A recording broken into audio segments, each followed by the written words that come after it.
ہندوستان کے قدیم دیو مالا میں بھونچال کی وجہ یہ بیان کی جاتی ہے کہ ہماری زمین کو ایک بہت بڑے بیل نے اپنے ایک سینگ پر اٹھا رکھا ہے۔ جیسے ہی ایک سینگ تھک جاتا ہے تو وہ اسے اٹھا کر دوسرے سینگ پر رکھ دیتا ہے۔ سینگ بدلنے کے اس عمل کے دوران بھونچال آتا ہے۔ جدید دور میں بھی اس کی طبعی تشریح کچھ زیادہ مختلف نہیں ہے۔ ماہرین ارضیات کے مطابق زمین دراصل شمالی اور جنوبی کونوں تک محدود تھی، پھر تبدیلیوں کے نتیجے میں اس کے براعظموں کی صورت ٹوٹ پھوٹ کر حصے ہو گئے اور یہ ایک دوسرے کی سمت چلنا شروع ہوئے۔ یورپ ایشیا سے ٹکرایا تو ہمالیہ، قراقرم اور ہندو کش جیسے بڑے بڑے پہاڑ اس کے ٹکراؤ سے وجود میں آ گئے۔ آج بھی ان بڑے اعظموں کا ایک دوسرے میں گھسنے کا عمل جاری ہے، جس میں کبھی تیزی آتی ہے تو زلزلہ یا بھونچال آ جاتا ہے۔ دنیا بھر میں سیاسی بھونچال بھی کچھ ایسے ہی ہیں۔ کسی بھی ملک میں بڑا سیاسی بھونچال ہمیشہ اس وقت آیا جب اس نے خود یا کسی دوسرے کی ایما اور خواہش پر ایک عالمی طاقت کے سینگ سے اچھل کر دوسرے کے سینگ پر بیٹھنے کی کوشش کی۔ پاکستان آج اسی بھونچال کے مرحلے سے گزر رہا ہے۔ امریکی سینگ پر بیٹھے ہوئے اس ملک کو آج تقریباً 72 سال ہو چکے ہیں۔ امریکہ میں پاکستان کے پہلے سفیر مرزا ابو الحسن اصفہانی تھے۔ یہ ایک ایرانی نژاد بنگالی سرمایہ دار خاندان سے تعلق رکھتے تھے، جن کے جد امجد مرزا ابو طالب اصفہانی کو انگریزوں نے اپنے مفادات کے لیے پہلے ایران سے انگلینڈ بلا کر رچمنڈ میں وسیع جائیدادیں عطا کیں اور پھر اس کے بیٹے محمد ہاشم کو اپنے مقاصد کی تکمیل کے لیے 1820 میں پہلے بمبئی اور پھر کلکتہ میں بہت بڑی اصفہانی کمپنی قائم کرنے کے لیے تمام سہولیات و مراد مہیا کی۔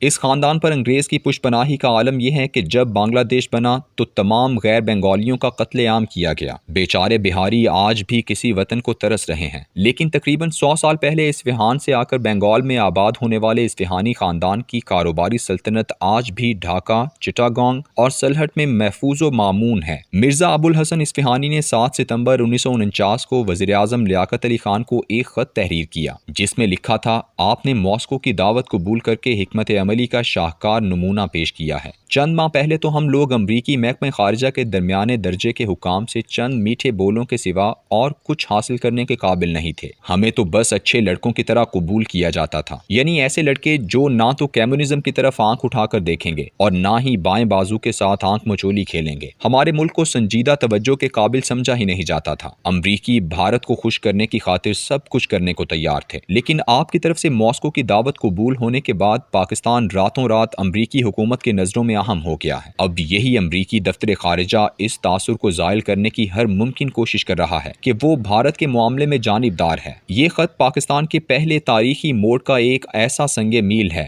جو اس بات کی خبر دیتا ہے کہ ہم نے جیسے ہی عالمی قوتوں کی کشمکش کے دوران ایک قوت کی طرف جھکنے کی آمادگی ظاہر کی تو دوسری نے فوراً ہم پر نظر کرم کرتے ہوئے عنایات کی بارش کر دی۔ امریکی صدر ٹرومین نے وزیر اعظم لیاقت علی خان کو امریکی دورے کی دعوت دی، جسے 10 دسمبر 1949 کو منظور کر لیا گیا، اور 3 مئی 1950 کو امریکی صدر کے خصوصی طیارے میں سوار ہو کر پاکستانی وزیر اعظم لیاقت علی خان اپنی بیگم رانا لیاقت علی خان کے ہمراہ واشنگٹن پہنچے۔ سرکاری طور پر یہ دورہ 26 مئی تک جاری رہا۔ دونوں میاں بیوی کا امریکہ کے 9 بڑے شہروں میں شاندار استقبال کیا گیا۔ سرکاری دورہ ختم ہونے کے بعد بھی دونوں تقریباً 40 دن مزید نجی طور پر وہاں ٹھہرے رہے۔ امریکہ سے یہ دونوں 3 جولائی کو لندن پہنچے اور پھر کینیڈا سے ہوتے ہوئے 2.5 ماہ بعد وطن واپس لوٹے۔ اس دورے کے بعد پاکستان کی سیاست، معیشت، معاشرت اور خارجہ پالیسی سب پر امریکی اختیار کا دور شروع ہوا۔ واپس لوٹتے ہی 6 ستمبر 1950 کو میجر جنرل ایوب خان کو پاکستان کی مسلح افواج کے پہلے کمانڈر ان چیف بنانے کا اعلان کر دیا گیا۔ اس وقت commander in chief general Douglas Gracey تھا۔ اس اعلان کے 9 دن بعد انہیں لیفٹیننٹ جنرل کے عہدے پر ترقی دی گئی اور 16 جنوری 1951 کو انہیں 4 ستارہ جنرل بنا دیا گیا، اور اگلے ہی دن انہوں نے ڈگلس گریسی کی جگہ کمانڈر ان چیف کا عہدہ سنبھال لیا۔ پاکستان کی تاریخ میں کسی میجر جنرل کی پہلے لیفٹیننٹ جنرل اور پھر جنرل کے عہدے پر اس قدر تیز رفتار ترقی کی مثال نہ پہلے کبھی ملتی تھی اور نہ اس کے بعد کبھی نظر آتی ہے۔ امریکی اب پاکستان کی سول اور ملٹری بیوروکریسی میں مکمل طور پر گھس چکے تھے اور پاکستان کی سیاسی اشرافیہ بھی انہی دونوں کے زیر اثر اپنے لیے اقتدار کی راہداریوں میں داخلے کے راستے تلاش کر رہی تھی۔ پاکستان کی سول اور ملٹری بیوروکریسی دونوں ہی انگریز کی تیار کردہ تھیں اور اپنی حیت ترکیبی میں کاسہ لیسی، مکمل غلامی اور حکم کی فوری بجاوری کی ماہر تھیں۔ امریکہ اب انہیں برطانوی ماضی کے تسلط سے نکال کر امریکی مستقبل کی طرف لانے کے لیے سرگرم عمل ہو گیا۔ 23 ستمبر 1953 کو امریکی بحریہ کی خفیہ ایجنسی کے ڈائریکٹر نے امریکہ کے joint chief of staff committee کے چیئرمین ایڈمرل ڈبلیو راڈفورڈ کو جنرل ایوب خان کا یہ خاکہ روانہ کیا۔ 6 فٹ 2 انچ سے زیادہ طویل القامت اور 210 پاؤنڈ کے توانا جنرل ایوب خان پاکستان کی ملٹری کے سب سے بااثر افسر ہیں۔ فوج پر ان کی گرفت بہت مضبوط ہے اور وہ چھوٹے یا بڑے ہر طرح کی اہمیت کے فیصلے خود ہی کرتے ہیں، کیونکہ وہاں اسٹاف افسروں کو بہت کم اختیارات تفویض کیے جاتے ہیں۔ اگرچہ انہیں آفیسر کیڈر کا احترام حاصل ہے، لیکن وہ اپنے ماتحتوں کے ساتھ درستی اور سختی سے پیش آنے کا میلان رکھتے ہیں۔ ان کی شہرت یہ ہے کہ وہ خوب جانتے ہیں کہ کس شے کی جستجو کرنی چاہیے، اور یہ کہ وہ نتائج پر زور دیتے ہیں۔ کہا جاتا ہے کہ انہیں اپنے اور اپنی افواج پر بڑا اعتماد ہے۔ ان کے بارے میں یہ بھی کہا جاتا ہے کہ وہ بہت زیادہ امریکہ نواز ہیں۔ جاہ و جلال کی بہت زیادہ ہوس اور سیاست کو اپنے فوجی کیریئر سے مخلوط کرنے کے میلان کو ان کی کمزوریاں سمجھا جاتا ہے۔ یہ خط جو اس وقت خفیہ تھا، اب امریکہ نے سیکیورٹی پیپرز کو افشا کرنے کی پالیسی کے تحت تشت ازبام کر دیا ہے۔ اقتدار کی اسی رساکشی کے حوالے سے دو اہم شادیاں بہت اہم ہیں جو خالصتاً اقتدار کی منزل کے حصول کے لیے کی گئیں۔ سول بیوروکریسی کے ایک اہم کارندے سکندر مرزا، جنہوں نے آگے چل کر پاکستانی سیاست میں بہت اہم کردار ادا کیا، وہ اس وقت مشرقی پاکستان کے گورنر تھے۔ ان کے بیٹے ہمایوں مرزا کی شادی پاکستان میں امریکی سفیر ہاریس پلڈرتھ کی بیٹی جوزلفین سے 26 اکتوبر 1954 کو ہوئی۔ اسی سکندر مرزا کی بیوی ناہید امیر تیمور، جو کبھی تہران میں سماجی پارٹیوں کی جان مشہور تھی، اس کی دور کی رشتہ دار نصرت اصفہانی ولد عبداللطیف اصفہانی سے ذوالفقار علی بھٹو نے 8 ستمبر 1951 کو شادی کی۔ بھٹو کی یہ دوسری شادی تھی جس نے اس کے لیے اقتدار کے ایوانوں تک راہ ہموار کر دی۔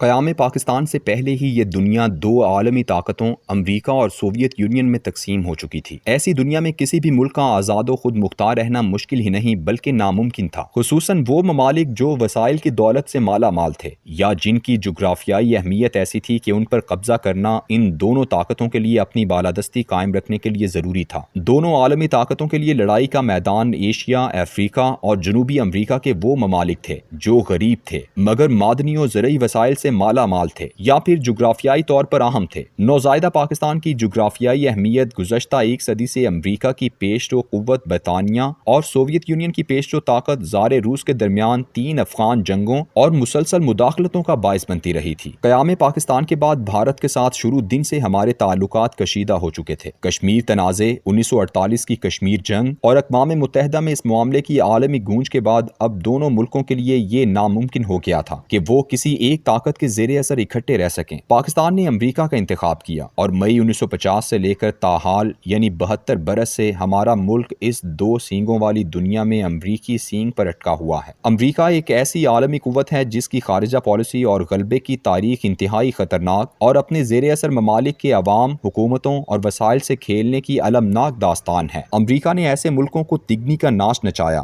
جن کے بارے میں اسے ذرا سا شک گزرا کہ وہاں اس کے مخالف سوویت یونین کے نظریات پنپ رہے ہیں یا وہاں کی حکومتیں امریکہ کے شکنجے سے آزاد ہونے کی کوشش کر رہی ہیں۔ امریکہ اپنے زیر اثر ممالک کی سیاست اور حکومت میں اس قدر گھس جاتا ہے کہ وہاں کے عوام میں یہ محاورہ بن جاتا ہے کہ یہاں جو کچھ ہو رہا ہے سب امریکہ ہی کروا رہا ہے۔ پاکستان جس دن سے امریکی چھتری تلے آیا، یہاں دونوں طاقتوں کی کشمکش نے زور پکڑ لیا۔ لیاقت علی خان کی حکومت کے خلاف کمیونسٹ پارٹی نے چند ایک اعلیٰ فوجی افسران کے ساتھ مل کر بغاوت کا منصوبہ بنایا اور یہ سازش 9 مارچ 1951 کو تشت ازبام ہو گئی۔ سازش کرنے والوں میں میجر جنرل اکبر خان کے ساتھ کئی اعلیٰ افسران اور سویلین میں کمیونسٹ پارٹی کے سربراہ سجاد ظہیر کے ہمراہ پاکستان ٹائمز کے مدیر فیض احمد فیض بھی گرفتار کر لیے گئے۔ حیدرآباد جیل میں مقدمہ چلا جس میں پاکستانی وکلاء برادری میں سے 2 نام بہت نمایاں ہوئے، استغاثے کی طرف سے AK بروہی اور ملزمان کی جانب سے حسین شہید سہروردی۔ بغاوت کے اس مقدمے نے خاصی شہرت پائی اور عوام میں موجود امریکی نفرت نے اسے ہوا دی۔ حکومت نے عوامی تائید کے مظاہرے کے لیے 27 جولائی 1951 کو یوم دفاع منایا۔ ایسا اس لیے کرنا پڑا کیونکہ باغیوں نے عدالت میں اپنی بغاوت کی وجوہات بتاتے ہوئے کہا تھا کہ وزیر اعظم لیاقت علی خان نے جنگ بندی کر کے کشمیر کا سودا کیا تھا۔ اس فیصلے کی وجہ سے فوج کے افسران میں بے چینی تھی۔ یوم دفاع کا جلوس کراچی کی شاہراہوں پر گشت کرتا ہوا وزیر اعظم کی کوٹھی 10 وکٹوریا روڈ پہنچا، جہاں لوگوں کے پرزور اصرار پر لیاقت علی خان نے ایک جذباتی تقریر کی اور اپنا وہ تاریخی مکہ لہرایا جو آج بھی ان کے پورٹریٹ کا حصہ ہے۔ وہ 3 منٹ منٹ تک اپنا یہ مخصوص مکہ تانے رہے۔ اس جوشیلی تقریر کے ٹھیک 3 ماہ بعد 16 اکتوبر 1951 کو انہیں راولپنڈی کے لیاقت باغ میں افغانستان سے تعلق رکھنے والے سید اکبر نے گولیاں مار کر شہید کر دیا۔ مرحوم کے آخری الفاظ تھے، اللہ پاکستان کی حفاظت کرے۔ لیاقت علی خان کی شہادت کے اگلے ہی دن بکنگم پیلس لندن سے ایک شاہی فرمان جاری ہوا، جس کے تحت برطانوی ہند کی بیوروکریسی کے سابق رکن ملک غلام محمد کو گورنر جنرل لگا دیا گیا، اور اس کے ساتھ ہی مسلم لیگ نے خواجہ ناظم الدین کو لیاقت علی خان کی جگہ وزیر اعظم نامزد کر دیا۔ دونوں نے 19 اکتوبر 1951 کو اپنے عہدوں کا حلف اٹھایا۔ گورنر جنرل غلام محمد کے برسر اقتدار آتے ہی امریکی کھیل اپنی پوری آب و تاب اور جولانی سے شروع ہو گیا۔ گورنر جنرل نے 26 جنوری 1953 کو سندھ کے 2 سابق وزرائے اعلیٰ ایوب کھوڑو اور قاضی فضل اللہ کو 6 اور 4 سال کی مدت کے لیے سرکاری عہدوں کے لیے نااہل قرار دے دیا۔ اس نے 17 اپریل 1953 کو منتخب وزیر اعظم خواجہ ناظم الدین کو کابینہ سمیت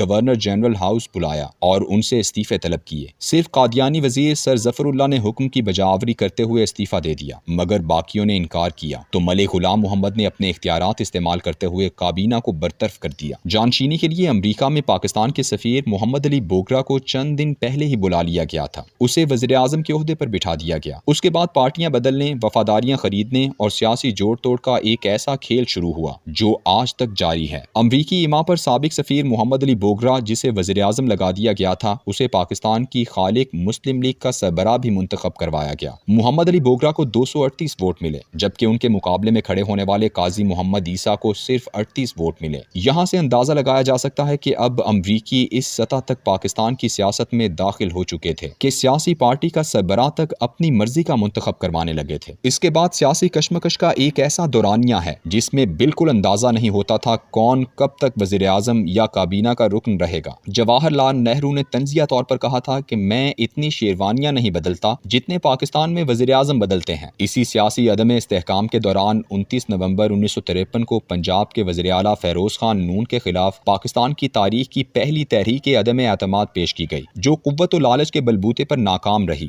دوسری جانب مشرقی پاکستان میں قائد اعظم کے دست راست حسین شہید سہروردی اور قرارداد پاکستان پیش کرنے والے مولوی ابو القاسم فضل حق نے مولانا بھاشانی کے ساتھ مل کر جگتو فرنٹ بنایا، جس نے مسلم لیگ کی جنم بھومی بنگال میں ہی 1954 کے انتخابات میں پاکستان کی خالق اور اپنی ہی جماعت مسلم لیگ کو شکست دے دی۔ اس نو منتخب حکومت کے خلاف سازشوں کا آغاز ہوا۔ 15 مئی 1954 کو نارائن گنج میں خون ریز فسادات برپا ہوئے، جن میں 700 غیر بنگالیوں کو قتل کر دیا گیا۔ نیو یارک ٹائمز نے 23 مئی کو مولوی فضل حق کا انٹرویو شائع کیا، جس میں یہ فقرہ ان سے منسوب کیا گیا کہ ان کی وزارت اعلیٰ کا بنیادی مقصد مشرقی بنگال کی آزادی ہے۔ مولوی ابو القاسم فضل الحق نے واضح اور واشگاف الفاظ میں اس کی تردید کی، لیکن ان کے اس بیان کو بہانہ بنا کر ان کی وزارت اعلیٰ برطرف کر کے مشرقی بنگال میں گورنر راج نافذ کر دیا گیا۔ 30 مئی 1954 کو مشرقی بنگال کی اسمبلی توڑ دی گئی اور فوج اور سول بیوروکریسی کے یکساں نمائندہ اور امریکہ کے منظور نظر میجر جنرل سکندر مرزا کو گورنر لگا دیا گیا۔ پاکستان کی تاریخ میں پہلی دفعہ کسی منتخب وزیر اعلیٰ کے یہ الفاظ گونجے کہ ان کی حکومت کو ختم کرنا دراصل امریکی سازش ہے۔